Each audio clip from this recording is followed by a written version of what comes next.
بسم الله الرحمن الرحيم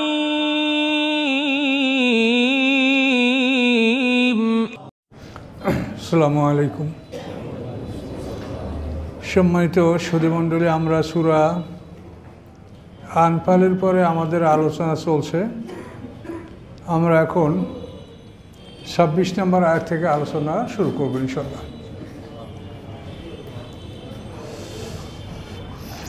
আউযু বিল্লাহি মিনাশ শাইতানির রাজীম। বিসমিল্লাহির রহমানির রহিম। ওয়াযকুরু ইয আনতুম কালিলুম মুস্তাদআফুনা ফিল আরদ।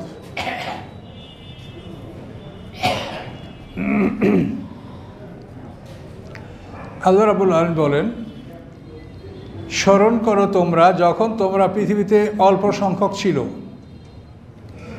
তোমরা পৃথিবীতে অল্প সংখ্যক ছিলে, মুস্তাদআফুনা ফিল আরদ, এবং পৃথিবীতে তোমরা দুর্বল ছিলে।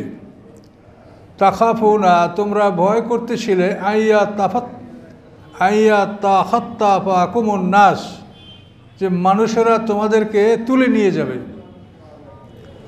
এরকম তোমাদের ভয় ছিল। অতঃপর ফাআওয়াকুম, আল্লাহ তাআলা তোমাদেরকে আশ্রয় দিলেন। ও আইয়াদাকুম বিনাসরিহি, এবং তার নিজস্ব সাহায্য দ্বারা তোমাদেরকে সাহায্য করলেন।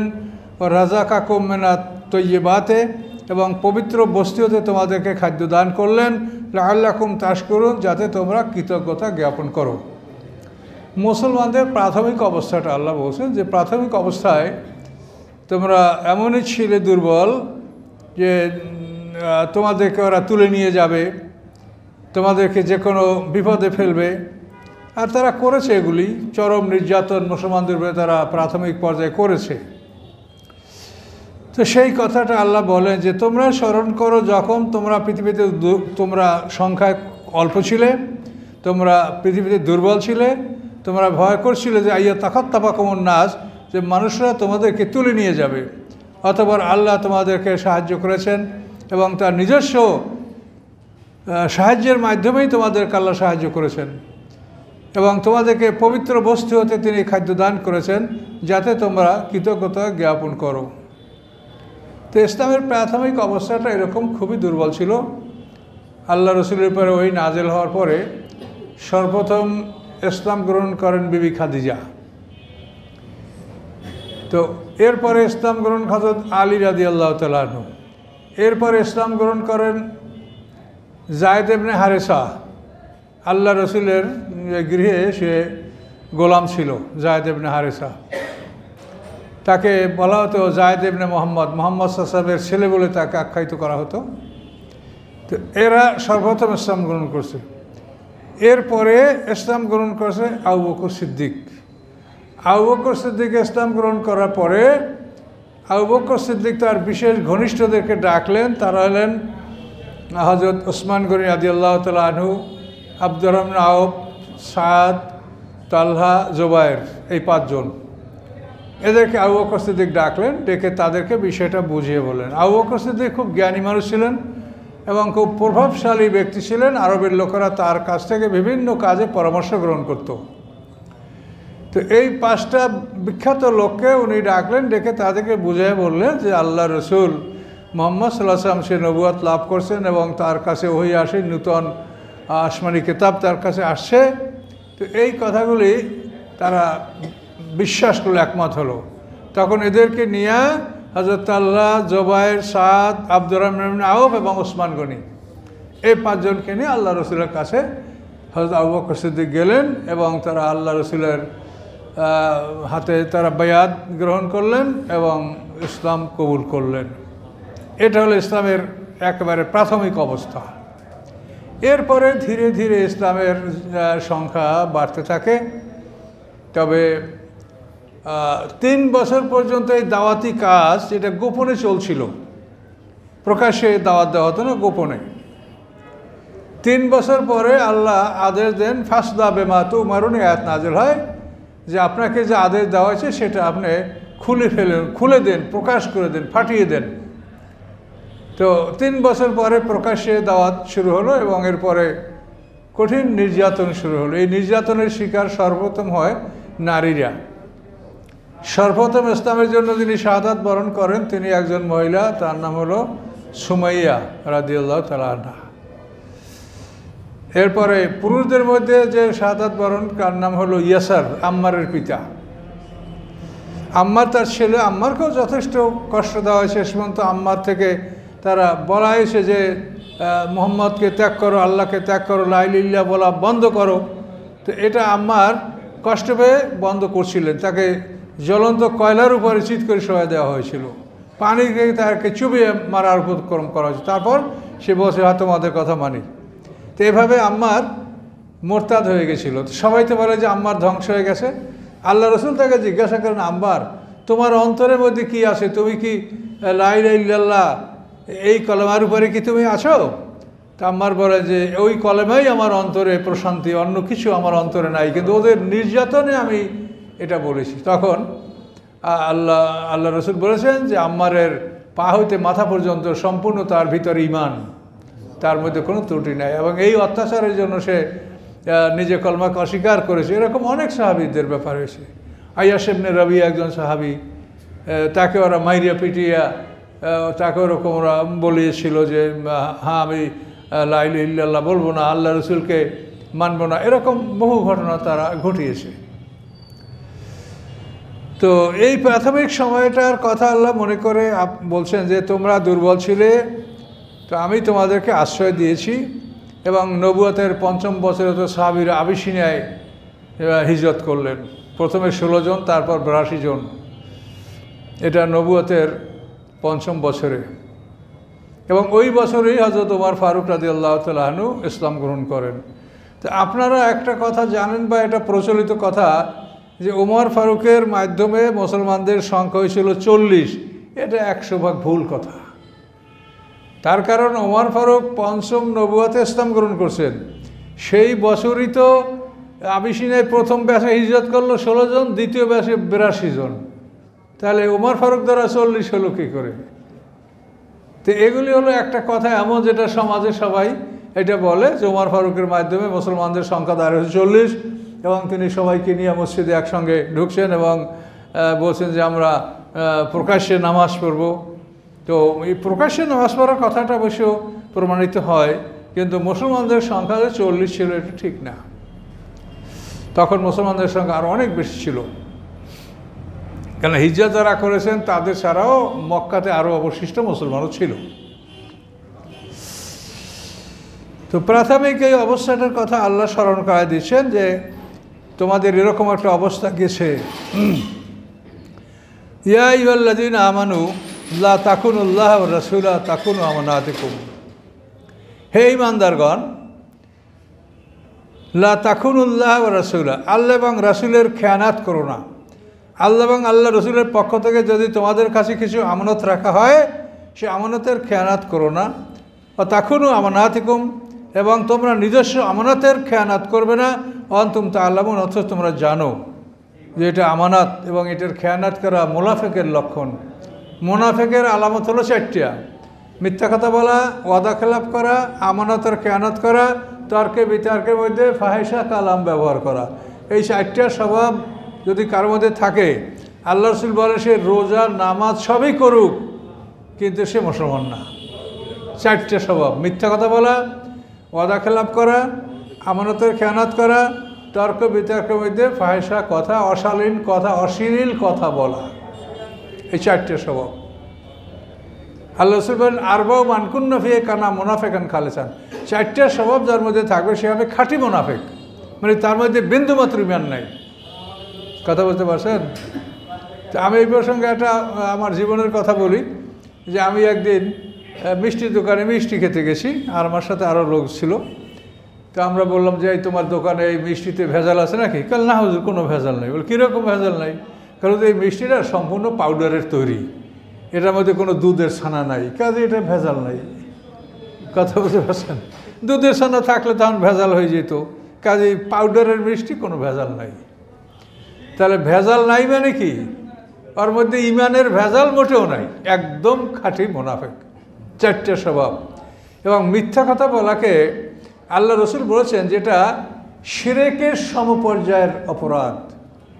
সূরা হজের মধ্যে আল্লাহ বলেছেন ফাজতানিবুর রিসসা মিনাল আওসানি ওয়াজতানিবু কাউলা জুর, তোমরা মূর্তির অপবিত্রতা এবং মিথ্যা থেকে আত্মরক্ষা করো।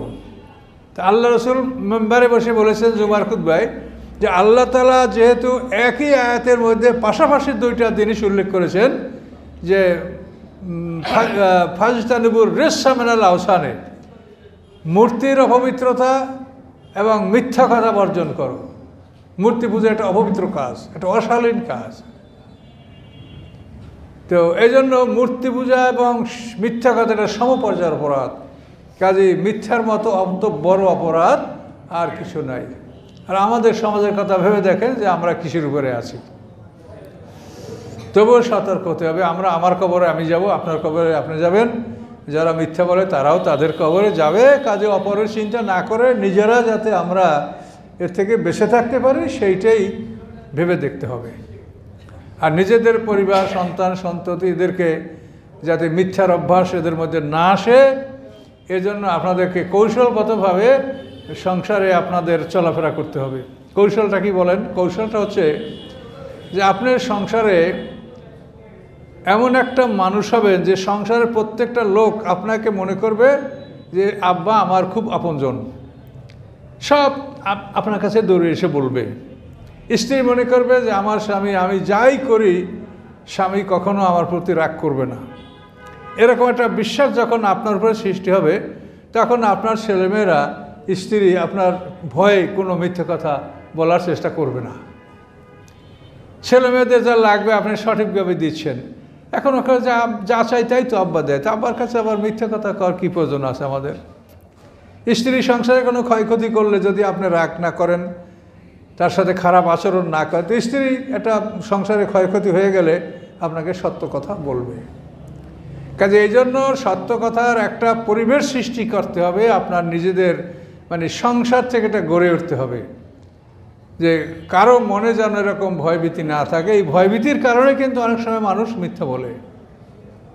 কাজে এভাবে যেন না হয়, এটা আপনারা সংসারকে গড়ে ওঠার সময় এভাবেই আপনারা চেষ্টা করবেন যে আপনাকে কেউ ভয় করবে না, আপনাকে সবাই বন্ধুসুলভ মনে করবে এবং যা ভুল করেছে, অপরাধ করেছে, লস করেছে আপনাকে বলবে তারা। তো আল্লাহ বলেন খেয়ানাত করবে না। এখানে শানে নজুল আছে। শানে নজুলটা হলো একজন সাহাবী, তার নাম হলো আবু লুবাবা বিন আব্দুল মঞ্জর। তো এই আবু লুবাবা, এই সাহাবী, এই ঘটনাটা খুব বড় ঘটনার একটা অংশ আপনাদেরকে বলছি। খন্দকের যুদ্ধের পরপরই, খন্দকের যুদ্ধের পরে যে মদিনার সর্বশ্রেষ্ঠ যুদ্ধ, যে কোরআন শরীফে একটা সূরাই এই যুদ্ধটার উপরে, আহজাব। আহজাব শব্দের অর্থ সম্মিলিত বাহিনী। তো এই সম্মিলিত বাহিনী এরা একত্রিত হয়ে সবাই মদিনা আক্রমণ করেছিল। এটাই ছিল মুশরিকদের সর্বশেষ যুদ্ধ মদিনার বিরুদ্ধে। এই যুদ্ধে প্রায় 1 মাস তারা মদিনাকে অবরোধ করে রেখেছিল। এরপরে ওরা পালাই যেতে বাধ্য হয়েছে। বিরাট ইতিহাস, খুব মজার ইতিহাস, এটা আপনারা যথাসময় শুনবেন ইনশাল্লাহ। তো এই খন্দকের যুদ্ধ শেষ হওয়ার পরে আল্লাহ রাসূল সাহাবায়ে কেরামদেরকে যুদ্ধ অবস্থা ত্যাগ করতে বলেননি। যুদ্ধ অবস্থা মানে তারা লৌহ বর্ম পরা থাকবে, তীর ধনুক তলোয়ার নিয়া, বল্লম নিয়া রেডি থাকবে, এটা হলো যুদ্ধ অবস্থা। কিন্তু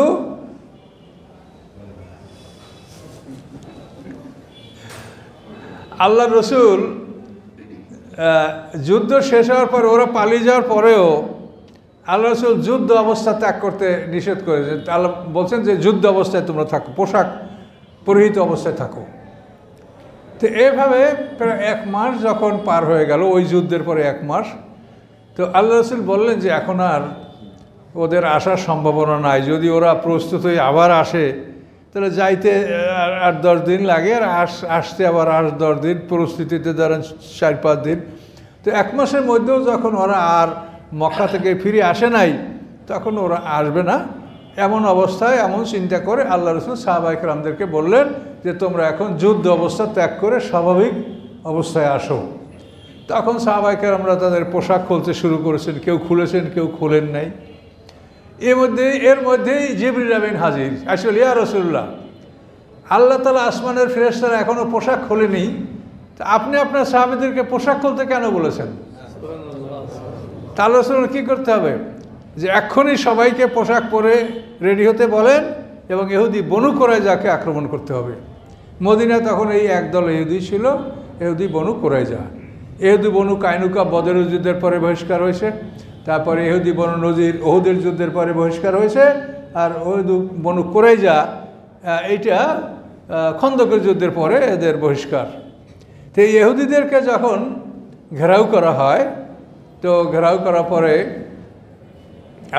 তারা তো অসহায়, মানে আল্লাহ রসুলের এত বড় বাহিনীর সামনে একটা ট্রাইব, একটা গোত্র ইহুদি, তারা কি করবে?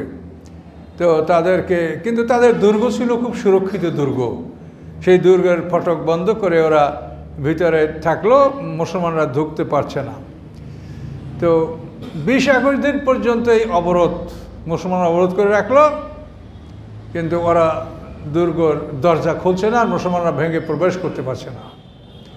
তো এই সময় মুসলমানদের কোনো ক্ষয়ক্ষতি হয়নি, তবে একজন মুসলমান মারা গেছিল, তার নাম হচ্ছে খাল্লাদ ইবনে সুয়াদ। তো এই সুয়াদ এর ইতিহাস আছে, সুয়াদ ইবনে গাজিয়া। এই সুয়াদ ইবনে গাজিয়ার ছেলে হলো খাল্লাদ ইবনে সুয়াদ। এই একটা লোক মারা গেছিল, মানে ভিতর থেকে একটা জাতার পাট নিক্ষেপ করছিল এক মহিলা, ইহুদি মহিলা। সে মহিলার নাম হচ্ছে বানানা। তো এই জাতার পাটের আঘাতে এই খাল্লাদ ইবনে সুয়াদ নামক একজন সাহাবী শাহাদাত বরণ করেছিলেন। তার পিতার নাম সুয়াদ ইবনে গাজিয়া। বদরের যুদ্ধে লাইন সোজা করার সময় এই সুয়াদ ইবনে গাজিয়া মানে এমনভাবে দাঁড়িয়েছে যাতে তাকে সোজা করা লাগে বা সোজা হইতে বলতে হয়, একটু সামনে বের হয়ে আগে দাঁড়াইছে। তা আল্লাহ রাসূল তার তীর দ্বারা এরকম তার পেটে এরকম স্পর্শ করে বলাই, তুমি পিছিয়ে হটো। তাহলে ইয়া রাসূলুল্লাহ, আমি তো ব্যথা পেয়েছি, আপনি তীর লাগিয়েছেন আমার গায়ে। তো এখন ইসলামে প্রতিশোধের সমান প্রতিশোধ নেওয়ার একটা বিধান আছে। তখন আল্লাহ রাসূল তার পেটের পোশাক উন্মুক্ত করে বলছে, তুমি কতটুকু ব্যথা পাইছো, আমাকে সেটুকু ব্যথা দাও। তখন এই সুয়াদ ইবনে গাজিয়া আল্লাহ রসুলের পেটে চুম্বন করতে শুরু করলেন। তখন আল্লাহ রসুল বলে যে তুমি এই কৌশল কেন অবলম্বন করলে? তখন সে বললেন যে ইয়া রাসূল, আপনি দেখতেই পাচ্ছেন যে আমরা যে বাহিনীর সামনে যুদ্ধে এখন যাব, তাতে আমাদের মৃত্যু অনিবার্য, আমরা শহীদ হয়ে যাব, আমরা হয়তো দুনিয়াতে আর টেকবো না। আমরা ওদের সামনে 1000 ওরা ক্যাভালরি ঘুরছে, ওরা আমরা 8 খান তলোয়ার, 313 জন মানুষ, আমরা কী করে? তা আমরা তো আমাদের মনে হয় যেটা আমাদের শেষ, এই জন্য আপনার সাথে আপনার চামড়া স্পর্শ করার জন্য আমি এই কৌশল অবলম্বন করেছি। এই সুয়াদ ইবনে গাজিয়ার ছেলে খাল্লাদ ইবনে সুয়াদ, সে একটা জাতার পাটে নিক্ষেপ করেছিল, ইহুদি মহিলা মারা গেছিলেন। এছাড়া আর কোনো ক্ষয়ক্ষতি হয়নি। তো 21 দিন অবরোধ করার পরে হযরত আলী রাদিয়াল্লাহু ওই গেটের কাছে এমনভাবে মানে হুঙ্কার মারলেন যে যে কোনো মূল্যে আমি আমার চাচা হামজার মতো আমি শাহাদাত বরণ করব, আমি শাহাদাতের পেয়ালা পান করব, তোমাদেরকে আমি বের করবই করব, আমি দেওয়াল ভাঙবো। এভাবে যখন হুঙ্কার দিলেন, তখন ওরা দেখলো যে আসলে আমরা দেখতে পারবো না, আর আল্লাহ তাআলা ওদের অন্তরে ভয়ভীতি নামায় দিলেন, তাদের অন্তরে ভয়ভীতি ঢেলে দিলেন। শেষ পর্যন্ত ওরা রাজি হলো যে আমরা সারেন্ডার করব। তো যখন তারা সারেন্ডার কথা স্বীকার করলেন, তখন সাহাবীরা তো 2 দল, আউস এবং খাজরাজ। মদিনায় 2 দল, আনসারদের 2টা দল, আউস এবং খাজরাজ। তো এই আউস গোত্রের লোকেরা আল্লাহ রাসূলকে অনুরোধ করলেন, ইয়া রাসূলুল্লাহ, ইহুদি বনু কুরাইজা এরা ছিল আমাদের বন্ধু, তো এরা যখন আত্মসমর্পণ করছে, তো এদের বিচার ফয়সালাটা আমাদের দায়িত্বে দেন। মানে এটা তাদের বন্ধুত্ব সুলভ একটা হালকা ফয়সালা করবে, যাতে তাদের উপরে জটিলতা না হয়, এটা অনুরোধ করলেন। তখন আল্লাহ রাসূল বলেন যে আচ্ছা, ইহুদি বনু কুরাইজার ফয়সালাটা তোমাদের নেতা সাদ ইবনে মুআজ যদি তার দায়িত্বে দেই। তো ওনারা খুশি হয়ে গেলেন যে হ্যাঁ, তাহলে আমাদের কোনো আপত্তি নেই, আমাদের নেতা তিনি এই বিষয়টা করবেন। ওদিকে এই সাদ ইবনে মুআজ তিনি ছিলেন অসুস্থ। খন্দকের যুদ্ধে তার হাতে যে লোহার পোশাকটা শরীরে পরা ছিল, এটা হাফ হাতা ছিল, মানে ফুল হাতটা ফুল ছিল না। তার হাতে একটা তীর লেগেছিল। তো এই তীরের আঘাতে তিনি অত্যন্ত মানে ক্লান্ত ছিলেন, রক্তক্ষরণ হচ্ছিল। তো এই আঘাতের পরে তিনি আল্লাহর কাছে এই দোয়া করেছিলেন, সাদ ইবনে মুআজ এই আওস গোত্রের নেতা, যে আল্লাহ, কাফেরদের এই যুদ্ধটা যদি সর্বশেষ যুদ্ধ হয় তা আমি যেন এই আঘাতে শাহাদাত বরণ করি, আর যদি তাদের আরও যুদ্ধ করার মতো এরকম ভবিষ্যৎ সম্ভাবনা থাকে তা আপনি আমাকে বাঁচিয়ে রাখেন, আমি যেন আল্লাহ রসুলের পাহারাদারি করতে পারি। আর ইহুদি বনু কুরাইজা এরা আমাদের সাথে বিশ্বাস ভঙ্গ করেছে, মক্কার কাফেরদের সাথে এরা যোগসাজশ করেছে, আল্লাহ রসুলের সাথে বিশ্বাস ভঙ্গ করেছে ইহুদি বনু কুরাইজা। তো ইয়া আল্লাহ, ইহুদি বনু কুরাইজা যে বিশ্বাস ভঙ্গ করেছে তাদের বিচার না দেখে যেন আমার মৃত্যু হয় না। এই ফরিয়াদগুলি আল্লাহর কাছে করলেন এবং আল্লাহ তাআলা তার সব দোয়া মঞ্জুর করলেন।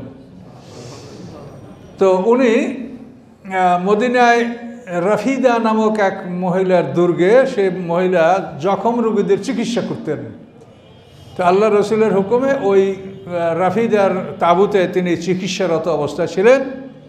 তো তার গোত্র মানে আওস গোত্র, তারা যখন এটা জানতে পারলেন যে আমাদের নেতাকে ফয়সালার দায়িত্ব দেওয়া হয়েছে, তখন আল্লাহ রসুল তোমরা তোমাদের নেতাকে নিয়ে আসো। তখন একটা গাধার উপরে সওয়ার করাইয়া তাকে নিয়ে আসা হচ্ছিল। তিনি যখন কাছাকাছি আসছেন তখন আল্লাহ রসুল দেখে বলেন যে কুম ইলা সাইয়্যিদিকুম, যে তোমাদের সর্দারের নিকট তোমরা আগায় যাও, অগ্রসর হও, হয়তো জখম মানুষ কষ্ট করে তাকে ধরে নিয়ে আসো, হেল্প করো।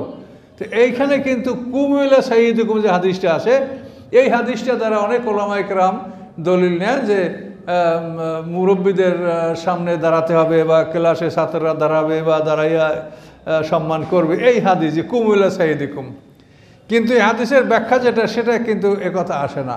এই হাদিসের ব্যাখ্যা হল ওই সাহাবী ছিলেন মানে যথেষ্ট দুর্বল, তার জখম ছিলেন, এই জন্য আল্লাহ যে কুম ইলা সাইয়্যিদিকুম, যে তোমাদের সর্দারের দিকে তোমরা আগেই যাও। তো যাই হোক, এগুলি খুব একটা বড় জিনিস না, এগুলি নিয়ে আমরা যদি কথা বাড়াই তো কথা আরও বাড়বে, এই জন্য এগুলি যা আসে তাই থাক। তো সাদ ইবনে মুআজ যখন আসেন তো তার দলের গোত্রীয় লোকেরা সবাই বলল যে, হে সাদ, আমরা আল্লাহ রসুলের কাছে বলে কয়ে এই বিচারটা আপনার উপর এনেছি, আপনি এদের সাথে এমন একটা দয়ামূলক ব্যবহার করবেন যে এদেরকে অন্যান্য ইহুদির দিকে যেরকম নির্বাসন দেওয়া হয়েছে ওরকম যেন এদেরকে মানে হালকা একটা ফয়সালা করে এদের আপনি রায়টা দিবেন। তো সাদ ইবনে মুআজ বললেন যে আমি যেটা ন্যায়সঙ্গত সেটা আমি করব, তাতে কে আমার প্রতি খুশি হলো আর কে বেজার হলো, কে কি বললো, এটার আমি কিচ্ছু পরোয়া করব না, আমি যেটা ন্যায়সঙ্গত আমি সেটা করব। এটা উনি বললেন, সাদ ইবনে মুআজ। তো সাদ ইবনে মুআজ আল্লাহ রসুলের কাছে গেলেন, যাওয়ার পরে যখন তাকে শোনানো হলো যে আপনাকে এই দায়িত্ব দেওয়া হয়েছে, তখন উনি বললেন যে তাহলে আমি যে ফয়সালা দেব সেটা ইহুদিরা মানবে? তো বলেন যে হ্যাঁ, এরা মানবে। তারপর তিনি মুসলমানদেরকে ইশারা করবেন, তা আমি যে ফয়সালা দেব মুসলমানরাও মানবে? হ্যাঁ, মানবে। তারপর তিনি আল্লাহ রাসূলের দিকে খুব লজ্জাশীলতার সাথে ইশারা করবেন যে আমি যে ফয়সালা করব তা কি আল্লাহর রাসূলও মানবেন? তখন আল্লাহ রাসূল মিচকে এসে বলে যে আপনার ফয়সালা আমিও মানব। এরপরে উনি ফয়সালা দিলেন যে ফয়সালাটা এই হবে যে তাদের মধ্যে যারা যোদ্ধা আছে, যুবক আছে, তাদের সবাইকে হত্যা করা হবে, নারী এবং শিশুদেরকে বন্দি করা হবে। এই রায়টা উনি দিলেন। এই রায় দেওয়ার পরে আল্লাহ রসুল বললেন যে আসমানে তাদের জন্য যে ফয়সালা লেখা ছিল, সাদ ইবনে মুআজ সেই ফয়সালাই তাদেরকে দিয়েছেন।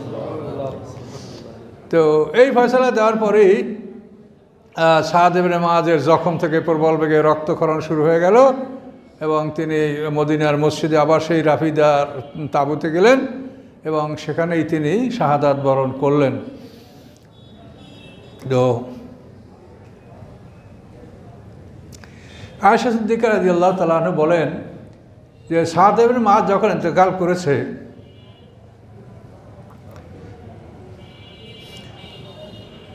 সাদ ইবনে মুআজ যখন ইন্তেকাল করেছেন তখন তার জন্য আবু বকর সিদ্দিক, ওমর,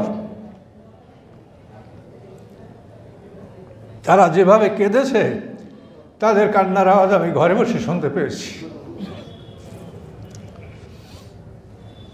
এবং বর্ণিত আছে যে সাদ ইবনে মুআযের ইন্তেকালে আল্লাহর আরশ কেঁপে উঠেছে। তো এ হলো ইহুদি বনু কুরাইজার ফয়সালা। তো এর মধ্যে এই আবু লুবাবা এর ঘটনাটা হলো এর মাঝখানের ঘটনা। তো ইহুদিরা যখন জানতে পারলো যে সাদ ইবনে মুআযের হাতে তাদের ফয়সালার দায়িত্ব দেওয়া হয়েছে, তখন এই আবু লুবাবা হলো ওই ইহুদিদের যে দুর্গ, তাদের যে একটা সীমানা, এর মধ্যে ওই আবু লুবাবার বাড়ি ছিল, উনি সাহাবী। তখন ইহুদিরা বলল, আল্লাহ রসুলের কাছে তার আবেদন করলো যে আমরা আবু লুবাবার সাথে একটু পরামর্শ করতে চাই। তখন আল্লাহ রসুল বললো যে ঠিক আছে আবু লুবাবা, তুমি ওদের মধ্যে যাও, দেখো কি বলতে চাই। তো আবু লুবাবা যাওয়ার পর সবাই তাকে জড়াই ধরলো এবং কান্নাকাটি শুরু করে দিল যে আপনি বলেন যে সাদ ইবনে মুআয আমাদের ফয়সালা করবে, ফয়সালাটা কী হবে? তখন উনি মুখে কিছু না বলে এরকম করলেন, এই তোমাদের ফয়সালা হবে, তোমাদের কতল, সবাইকে তোমাকে হত্যা করা হবে। তো এইটা বলার পরেই আবু লুবাবা বুঝতে পারলেন যে এই কথাটা আমার আমানতের খেয়ানত, এটা বলার অধিকার আমার নাই, এটা আমার বলা ভুল হয়েছে, এটা যে সেনাপতি বা যার দায়িত্বে এটা আছে সে এটা বলবে, তো আমি এই ভুলটা কেন করলাম।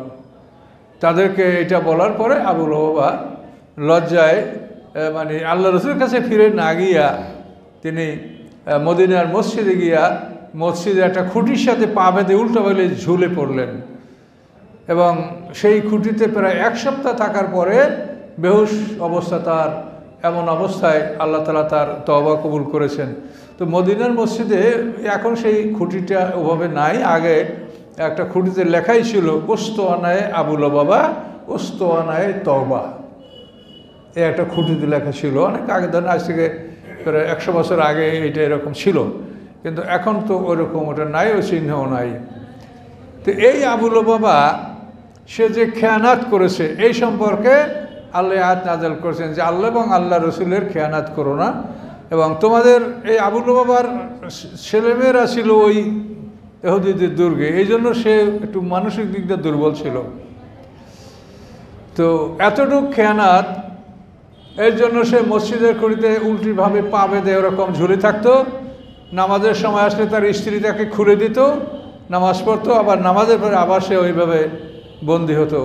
এইভাবে তার ব্যাপারে আল্লাহ রসুল ক্ষমা চান না। আল্লাহ রসুল বলছেন সে তো আমার কাছে আসে নাই, সে সরাসরি আল্লাহর কাছে গেছে, আল্লাহর ঘরে গেছে, তো ফয়সালা আল্লাহর পক্ষ থেকে হোক। এরপরে প্রায় 1 সপ্তাহ পার হয়ে যাওয়ার পরে তার তওবা কবুল হয় এবং যেদিন তার তওবা কবুল হয় শেষ রাতে, তো আল্লাহ রসুল সেদিন উম্মে সালমার গৃহে ছিলেন। উম্মে সালমা বলেন যে আমি কি এটা শুনাই দেবো সবাইকে? তা আল্লাহ রসুল বলেন যে এটা তোমার ইচ্ছা। তখন তিনি তার তওবা কবুল হওয়ার খবর শোনালেন। শোনানোর পরে সাহাবীরা তাকে খোলার জন্য গেলেন। তিনি বলেন যে আমার তওবা যদি কবুল হয়ে থাকে তা আল্লাহ রসুল নিজ হাতে আমাকে খুলবেন।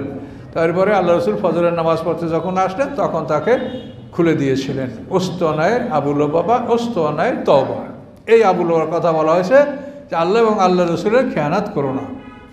তাহলে দেখেন খেয়ানাত ব্যাপারটা কত বড় অপরাধ।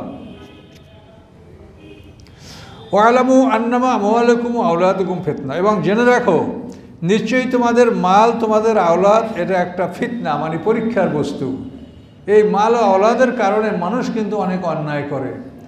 নিজের সন্তানকে ভালো রাখার জন্য জমি জমা বন্টনে তারা আল্লাহর হুকুম মানে না, অমান্য করে। এই সন্তানের জন্য মানুষে অন্যায়ভাবে উপার্জন করার চেষ্টা করে। আর অধিক পরিমাণ মাল হওয়া এটা একটা বিপদ। আল্লাহ যাদেরকে ভালোবাসেন তাদেরকে সম্পদ থেকে দূরে রাখেন, এটা হলো তাফসীরকারকদের কথা। আল্লাহ যাদেরকে ভালোবাসেন তাদেরকে সম্পদ থেকে দূরে রাখেন, তার কারণ সম্পদ হওয়াটাই একটা বিপদ। এই সম্পদের কারণে মানুষ বিপদগামী হয় অধিকাংশ ক্ষেত্রে, সবাই হবে না কিন্তু অধিকাংশ ক্ষেত্রে এটা হয়। আল্লাহ বলছেন নিশ্চয়ই তোমাদের মাল আওলাদ একটা ফিতনা, ওয়ান্নাল্লাহু ইনদাহু আজরুন আযীম, এবং নিশ্চয়ই আল্লাহ তাআলা তার নিকট রয়েছে বড় পুরস্কার। কি পুরস্কারের সেটি হতে পারে যে একটা মানুষ স্বর্ণের নির্মাণ করা বাড়িঘর পাবে, চিরকুমারী স্ত্রী পাবে, অনন্ত যৌবন পাবে, অমর জীবন পাবে, প্রস্রাব পায়খানা থাকবে না, যা ইচ্ছা তাই খাবে, ম্যাশকম্মার মতো ঢেকুর উঠবে, ক্ষুধা লাগবে। এর সাথে বড় পুরস্কার কী থাকতে পারে তাই বলে? আজরুন আজরিম, বড় পুরস্কার। ইয়া আইয়ুহাল্লাযীনা আমানু, হে ঈমানদারগণ, ইন তাত্তাকুল্লাহ, যদি তোমরা আল্লাহকে ভয় করো, ইয়াজআল লাকুম ফুরকানা, আল্লাহ তাআলা করে দিবেন তোমাদের জন্য ফুরকান। ফুরকান অর্থ ভালো মন্দ, হক না হক, ন্যায় অন্যায়, এটা বোঝার মতো জ্ঞান তোমাদেরকে দান করবেন। তোমরা আল্লাহকে ভয় করলে ন্যায় অন্যায়, ভালো মন্দ, হক না হক, এটা বোঝার জ্ঞান দান করবেন। এই জ্ঞানটা না থাকার কারণে কিন্তু সমাজে অশান্তি সৃষ্টি হয়। ওই ওকাফির আনকুম সাইয়াতিকুম, এবং তোমাদের গুনাহগুলি ক্ষমা করে দিবেন। ওয়াগফির লাকুম সাইয়াতিকুম মানে গুনাহে সগীরা। তো গুনাহে সগীরাটা মাফ হয়ে যাবে এমনিই। অর্থাৎ আপনি এই যে আমরা জামাতে নামাজ পড়লাম, মাগরিব থেকে এসা পর্যন্ত আপনার হয়তো কেউ বন্ধুবান্ধবের সাথে গল্পগুজব করেছেন, কোনো দিয়ে একটা ভালো মন্দ কথা হয়েছে, তো এগুলোও এক ধরনের ছোটোখাটো পাপ। এটা আপনি উজু করার সময় উজুর পানির সাথে এই পাপ ঝরে যাবে, তারপর নামাজে ঝরে যাবে। এভাবে ছোটো ছোটো অপরাধগুলি যেটা মানুষের অহরহ হয়ে থাকে, এগুলির জন্য মানে নেকামলের মাধ্যমে এই পাপগুলো ঝরে যায়। আর যদি বড় অপরাধ থাকে সেটার জন্য আল্লাহর কাছে তওবা করতে হবে। বদ অভ্যাস, খারাপ অভ্যাস, কারণ নেশা, জেনা, মিথ্যা, আত্মসাৎ, সুদের কারবার, এগুলো এরকম অপরাধ তওবা করতে হবে। মানে আমি আর করবো না, আল্লাহর কাছে ফিরে আসবো, আর এর মধ্যে আমি ঢুকবো না, এভাবে তওবা করতে হবে।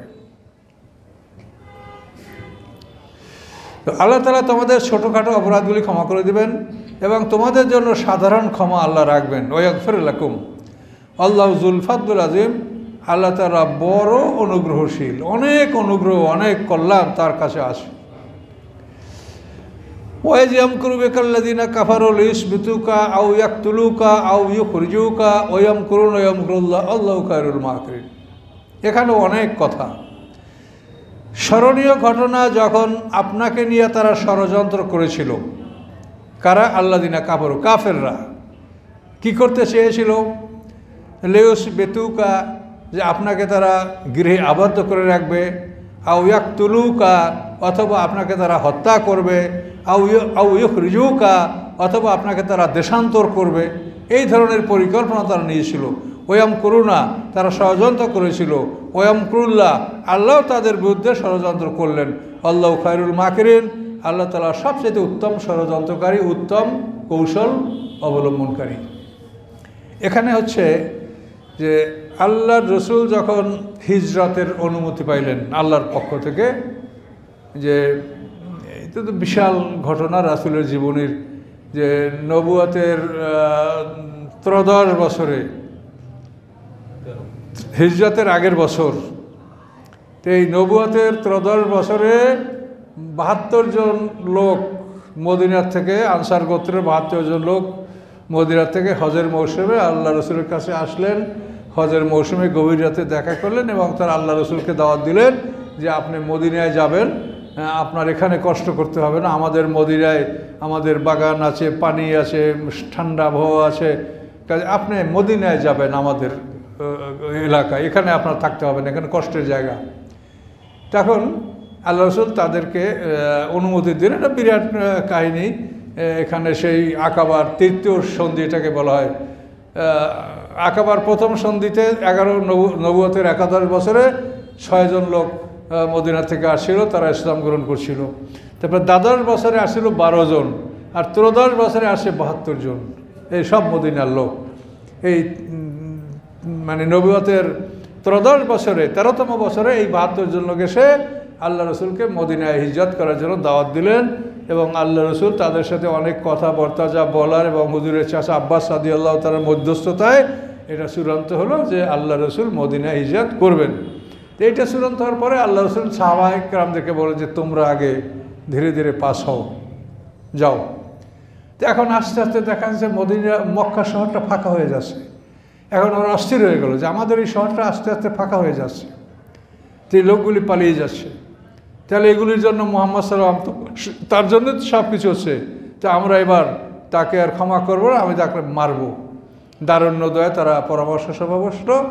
তো এই পরামর্শ সভায় ইবলিস এসে ঢসলো এক মুরব্বীর বেশি, ভালো পোশাক পরা মুরব্বী মানুষ আসছে ওই দারুণ্যদয়ে হাজির। কি আপনার কোথায় বাড়ি, আপনার কোথাকার লোক? আমি নজদের লোক। নজদ হলো হেজাজ থেকে অনেক দূরে। আরবের ভৌগোলিক ভাগটা হলো এইটা পশ্চিম অঞ্চলটা হেজাজ, লোহিত সাগরের তীরবর্তী এটা হেজাজ, মাঝখান থেকে হলো নজদ, আর এই দিকটা হলো তেহামা পূর্বাঞ্চল। তেহামা হলো মরু অঞ্চল, বড় বড় মরুভূমি, নেফুদ, দেহানা, রবোয়াল খালি, এইসব মরুভূমি এদিকে। আর নজদ অঞ্চলটা পাহাড়িয়া অঞ্চল, মধ্যম অঞ্চলটা। আর এই পশ্চিম সাইডটা হলো হেজাজ। তো এই নজদ হলো বহু দূরের এলাকা। এই জন্য উনি পরিচয় দিচ্ছেন যে আমি নজদের লোক। কি জন্য? যে আপনারা নাকি একটা গুরুত্বপূর্ণ বিষয়ে বসবেন, তা আপনাদের সাথে আমিও একটু বসবো, শুনবো, পরামর্শ দিব বা শুনবো আপনাদের কথা। ঠিক আছে, থাকেন, বসেন। এই দারুণ্যদয় পরামর্শ সভা বসলো। এই পরামর্শ সভায় আবুল বাক্তারি প্রস্তাব করলো যে মোহাম্মদ সাল্লামকে একটা ঘরে আবদ্ধ করে রাখা হোক এবং সমস্ত দরজাগুলি কঠিনভাবে বন্ধ করে দেওয়া হোক এবং ছোট্ট একটা খিড়কি থাকবে, সেখান থেকে তার জন্য খাদ্য সরবরাহ করা হবে এবং এইভাবে ওই গৃহের মধ্যে সে মরে যাবে, এটা করা হোক। তো এই প্রস্তাবে ওই বৃদ্ধ শয়তান ও বলে যে দেখেন, আপনাদের এই প্রস্তাবে আমি একমত নই। তার কারণ আপনারা জানেন যে মোহাম্মদ সাল্লামের সঙ্গী সাথীরা তাকে কত ভালোবাসে। আপনারা তাকে একটা বাড়িতে যদি আবদ্ধ রাখেন, তার সঙ্গী সাথীরা লড়াই করে, যুদ্ধ করে, তছনছ করে তাকে বাইর করে নিয়ে যাবে, আপনারা রাখতে পারবেন না। আচ্ছা, এরপরে আরেকজন প্রস্তাব করলো, অন্য নেতা। সে বলল যে মোহাম্মদ সাল্লামকে একটা উটের উপরে সওয়ার করায়া এই মক্কা শহর থেকে আমরা তাড়িয়ে দেব, বের করে দিব। কোথায় যাবে সে জানে, আমরা এই শহরে তাকে প্রবেশ করতে দেব না এবং তাকে নিরুদ্দেশ করে দেব। তো শয়তান বলে যে দেখেন, তারে আপনারা নিরুদ্দেশ করবেন, সে যে দেশে যাবে সে কত সুন্দর কথা বলে, মিষ্টি ভাষী, তার কথা শুনে সে দেশের মানুষ তাকে সমর্থন করবে, দল সৃষ্টি হবে। তো তাদেরকে নিয়ে আপনারা যদি লড়াই করবে তখন আপনারা বিপদে পড়বেন। এটা প্রস্তাব ভালো হলো না, এটা আমি পছন্দ করি না। এরপরে আবু জাহেল বলল যে আমার প্রস্তাবটা শোনো। কি? যে তোমরা কুরাইশদের প্রত্যেক ঘরের এক একজন যুবক উন্মুক্ত তলোয়ার, খোলা তলোয়ার নিয়ে হাজির হবে। আজ রাতে তার বাড়ি ঘেরাও করবে, রাতভর ঘেরাও করে রাখবে, সকালবেলা সবাই মিলে একসঙ্গে আক্রমণ করে তাকে হত্যা করবে। তো তোমরা কুরাইশ বংশের প্রত্যেক পরিবারের লোক যদি হত্যায় অংশগ্রহণ করো, তাহলে মোহাম্মদ সাল্লামের বংশে তো খুব বড় বংশের লোক, মোহাম্মদ সাল্লাম কুরাইশদের শ্রেষ্ঠ বংশের লোক, কাজে তাকে যে মাইরা ফেললে আমরা নিরাপদ হয়ে যাবো তা তো না।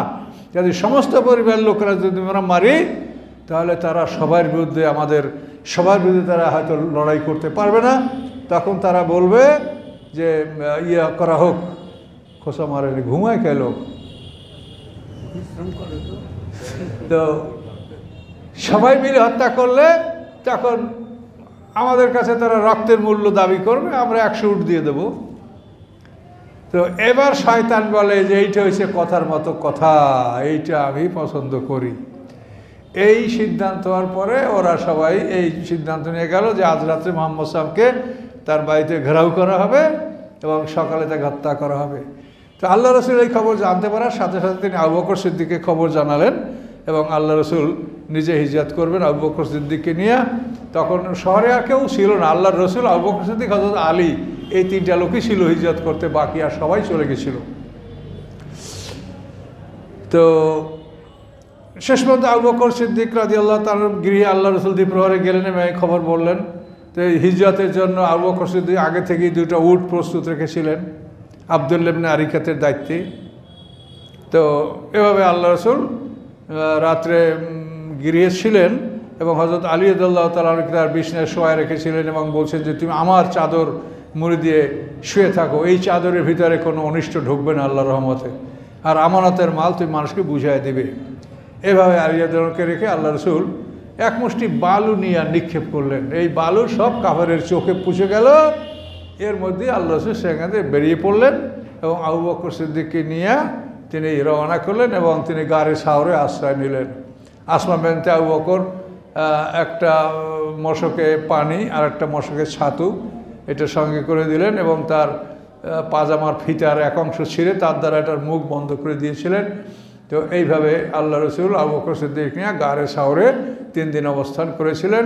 3 দিন পরে গারে সাওর থেকে ওখান থেকে নূতন পথ ধরে আব্দুল্লাহ ইবনে আরিকাতের নেতৃত্বে তার মানে পথ প্রদর্শন অনুসারে লোহিত সাগরের পার বেয়ে মানে মেইন রাস্তা দিয়ে যান নেই, ঘুরে নূতন পথ ধরে গেছেন এবং জোহফা নামে জায়গায় গিয়ে আল্লাহ রসুল নিয়মিত পথে উঠেছেন এবং সিরিয়ার দিকে মদিনার দিকে আল্লাহ রসুল হিজরত করেছেন। এই কথাটা এখানে যে কাফেররা ষড়যন্ত্র করছে আপনার বিরুদ্ধে যে আপনাকে বন্দি করবে, হত্যা করবে অথবা বহিষ্কার করবে, ওয়াম করুন, তারা ষড়যন্ত্র করেছিল। ওয়াম কুল্লাহ, আল্লাহ ষড়যন্ত্র করেছেন। আল্লাহ খায়রুল মাকিরিন, আল্লাহ তাআলা সমস্ত ষড়যন্ত্রকারীদের বড় ষড়যন্ত্রকারী, মানে সমস্ত কৌশলীদের বড় কৌশলী আল্লাহ তাআলা। ওয়াইজাতুল্লাহ আলিম আয়াতুনা, যখন তাদের উপরে আমার আয়াতগুলি তেলাওয়াত করা হয়, কলু, তখন তারা বলে কদ সামায়না, আমরা শুনলাম, লাউ নাশাউ লাকুলনা মিসলাহাজা, আমরা ইচ্ছা করলে আমরাও এরকম বলতে পারি। এটা হলো নজর ইবনে হারিসের কথা। আর আব্দুল্লাহ ইবনে সাদ ইবনে আবি সারা, এই দুইটা লোক এই ধরনের কথা বলতো যে আমরাও ইচ্ছা করলে এরকম বলতে পারি। ইন হাযা ইল্লা আসাতিরুল আউয়ালিন, এটা পূর্ববর্তীদের ইতিহাস, কল্পকথা, এছাড়া আর কিছু নয়, এটা তারা বলতো। এবং সেটা তারা আরও বলতো, এজ কলু, তারা বলেছিল, আল্লাহুম্মা, হে আল্লাহ, ইন কানা হাযা ওয়াল হুকমু মিন ইনদিকা, এই জিনিস যদি আপনার পক্ষ থেকে সত্য হয়ে থাকে, এই জিনিস মানে এই কোরআন, এই মুহাম্মদ সাহেবের নবুয়ত দাবি, এটা যদি সত্য হয়ে থাকে, ফামতির আলাইনা হিজারাতাম মিনাস সামা, তাহলে আপনি আকাশ থেকে আমাদের উপরে পাথরের বৃষ্টি বর্ষান। দেখেন কত বড় আহ্মক, এটা বলে না যদি সত্য হয়ে থাকে তা আমাদেরকে হেদায়েত দান করেন, তা না বললে বললো কে যে আমাদের উপরে তাহলে আকাশ থেকে পাথরের বৃষ্টি বর্ষায় আমাদেরকে ধ্বংস করে দেন। এটা নজর ইবনে হারিস এই কথা বলেছিল। আবেতা নবী আযাবিন আলিম, অথবা আপনি আমাদেরকে কোনো বেদনাদায়ক শাস্তি আপনি দেন। এখন আল্লাহ বলেন যে তুমি এমন কথা বললে যে মুহাম্মদ সাল্লাম কোরআন সত্য হইলে আমাদের উপরে পাথরের বৃষ্টি বর্ষণ করা হোক। আল্লাহ তার জবাবে কি বললেন? ওমা কানাল্লাহু লিয়ুআযযিবা ওয়া আনতা ফীহিম, আল্লাহ এমন নন যে তাদেরকে শাস্তি দেবেন অথচ আপনিও তাদের মাঝে আছেন। আপনি এখনও তাদের মাঝে আসেন, এমতো অবস্থা আল্লাহ তাদেরকে শাস্তি দিবেন না। আপনি সরে গেলে পরে শাস্তি আল্লাহ তাদেরকে দিবে। ওমা কানাল্লাহু মুআযযিবা ওয়া হুম ইস্তাগফিরুন, এবং আল্লাহ তাদেরকে শাস্তি দানকারী হবেন না এমন অবস্থায় যে তারা আল্লাহর কাছেই ক্ষমা প্রার্থনা করছে, তারা আল্লাহর কাছেই সব বলছে। আবু জাহেলও যুদ্ধের সময় কামাগারের দেওয়াল ধরিয়া কাপড় ধরিয়া বলছে, আল্লাহ আমরা সত্য দল, আমরা যাচ্ছি, আপনি আমাদেরকে জয়যুক্ততা দান করেন, আল্লাহ যে দল সত্য সেই দলকে আপনি সাহায্য করেন, এসব আল্লাহর কাছে কিন্তু তারা প্রার্থনা করতো।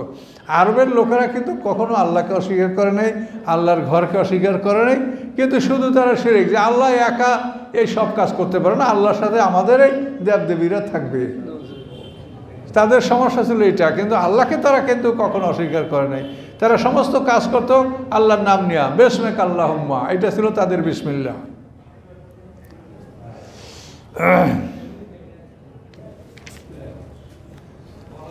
শেষে আল্লাহ বলেন, ওমা লাহুম আল্লা ইউআযিবাহুম আল্লাহ, কি হয়েছে তাদের যে আল্লাহ শাস্তি দিবেন না? শাস্তি তাদের দিবেন, কিন্তু আপনি তাদের থেকে বের হয়ে নেন।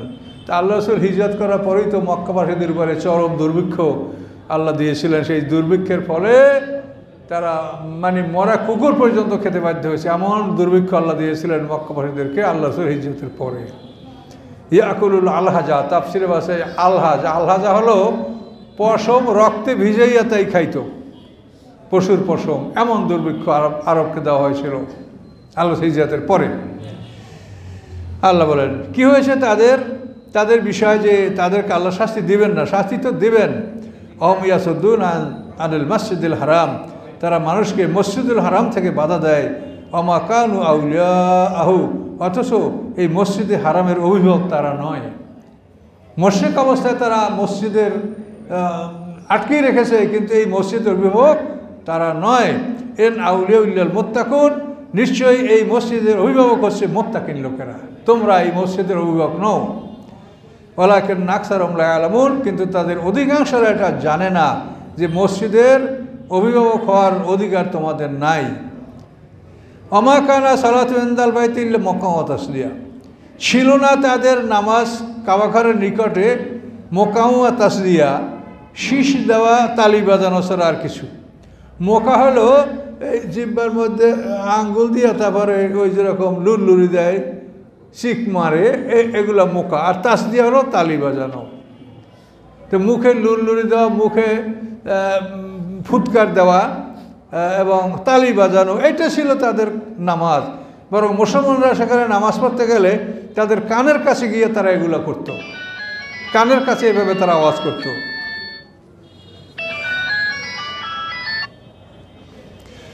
আল্লাহ বলেন ফাজুকুল আযাবা বিমা কুনতুম তাকফুরুন, কাজী তোমরা শাস্তি স্বাদ গ্রহণ করো এই জন্য যে তোমরা কুফরি করেছো।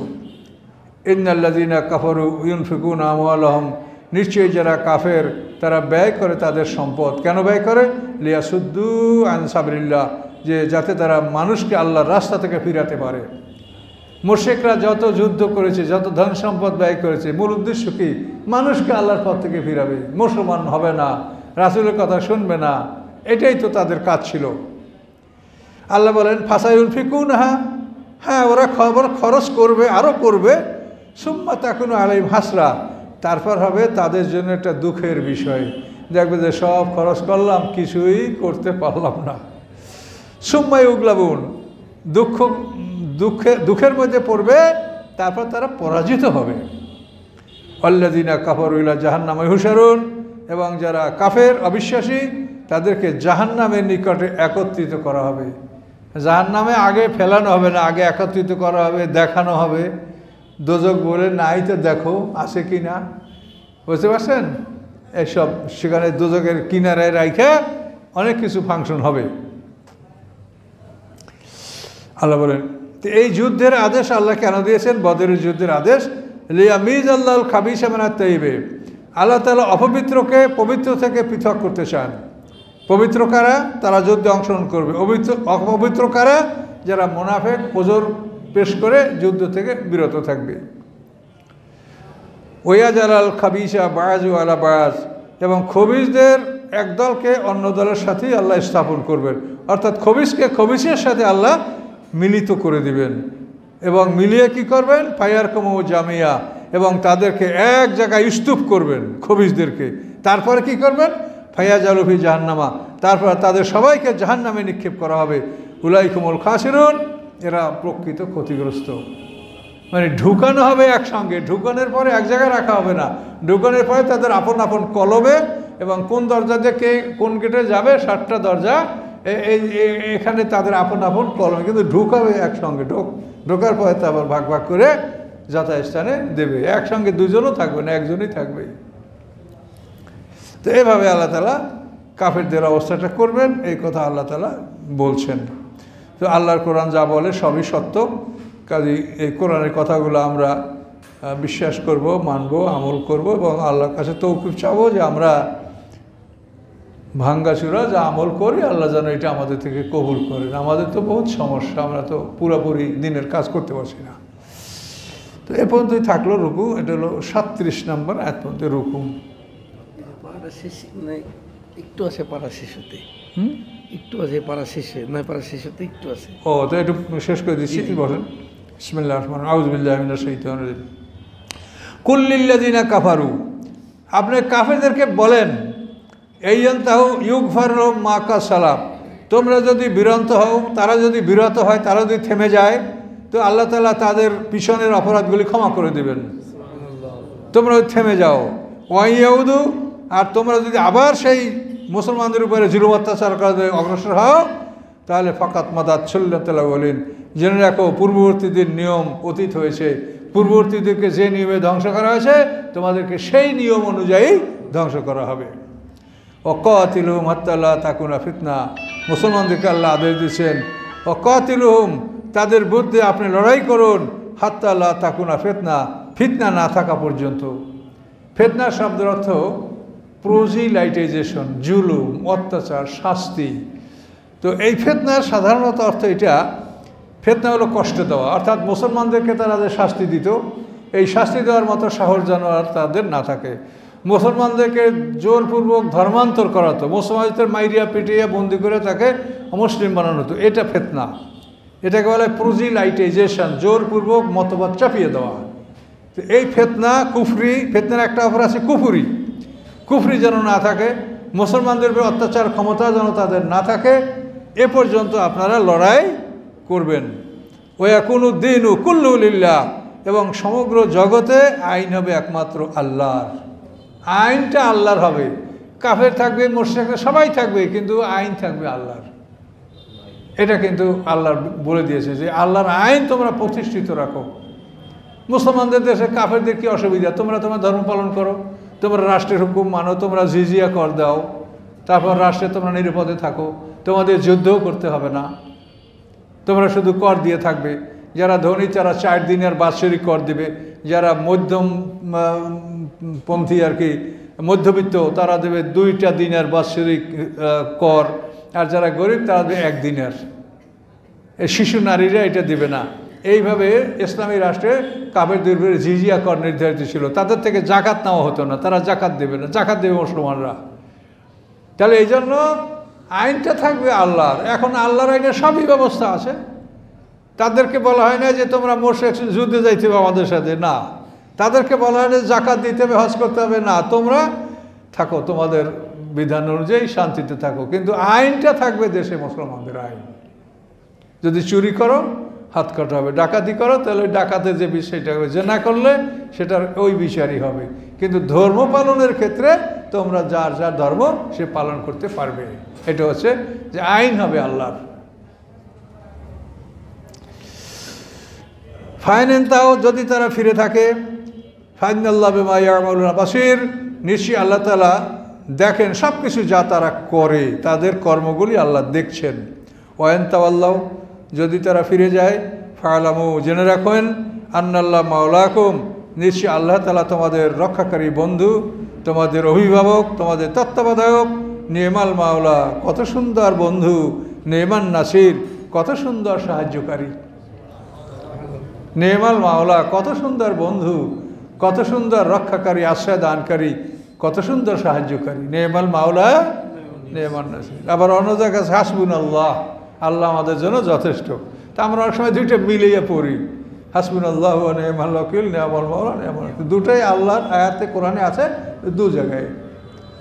হাসবুনাল্লাহ এটাও কোরআন আয়াত। ওহুদের যুদ্ধের পরে সাহাবায়ে কেরামরা এই হাসবুনাল্লাহ শব্দটা ব্যবহার করছেন। তো এখানেই থাকলো না, মানে জি জি 9ম পারা শেষ হলো। জি, আস্তাগফিরুল্লাহ আল্লাযী লা ইলাহা ইল্লা হুয়াল হাইয়ুল কাইয়্যুম ওয়া আতুবু ইলাইহি, লা হাওলা ওয়া লা কুওয়াতা ইল্লা বিল্লাহিল আলিয়্যিল আযীম। আল্লাহুম্মা সাল্লি আলা মুহাম্মাদ ওয়া আলা আলি মুহাম্মাদিন কামা সাল্লাইতা আলা ইব্রাহিম ওয়া আলা আলি ইব্রাহিম ইন্নাকা হামিদুম মাজিদ। আল্লাহুম্মা বারিক আলা মুহাম্মাদ ওয়া আলা আলি মুহাম্মাদিন কামা বারাকতা আলা ইব্রাহিম ওয়া আলা আলি ইব্রাহিম ইন্নাকা হামিদুম মাজিদ। আল্লাহুম্মা আমিন।